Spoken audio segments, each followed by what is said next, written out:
करेली सोमारी हो दिल से उ हमके दिहली निकाली हो दोसरा लबू तो करेली सोमारी हो दिल से उ हमके दिहली निकाली हो अखिए के सोझा जली जल ढारे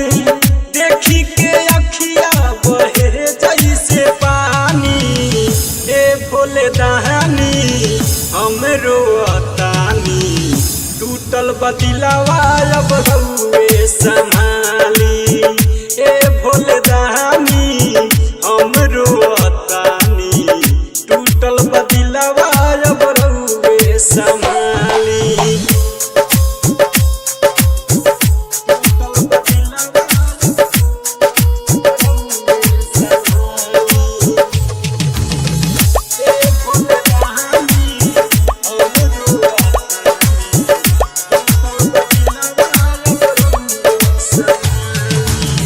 दिलवा पर हमारा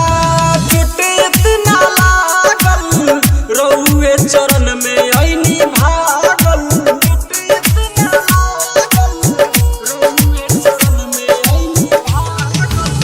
दिलवा पर हमारा चोट इतना लागल रउआ चरण में आईनी भागल देख के हमारा के बिया बड़ी खुश हम मरतानी हो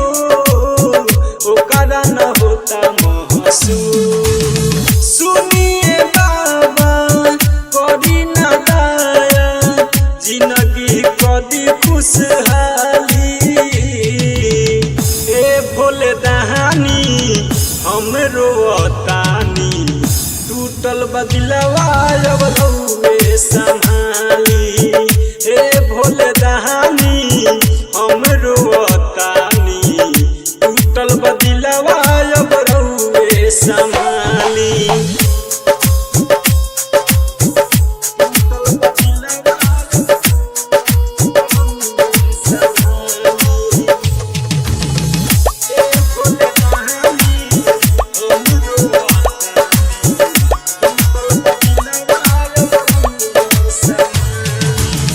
हमारा से कैले बिया बाबा इतना छल हो अब नहीं जाता रहल हो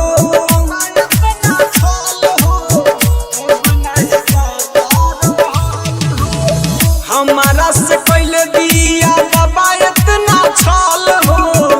अब नहीं जाता रहल हो हम रोतानी बाबा ओकरो तो रोवे के परी दिन दयाल दीवाना जैसन खातिर जोहे के परी तोड़ा ले दिया कसम कैली सब खत्म दिलवा के नीरज समझाली ए भोले दानी हम रोतानी टूटल बदिलवा अब रउए संभाली ए भोले दानी हम रोतानी टूटल बदिलवा अब रउए संभाली।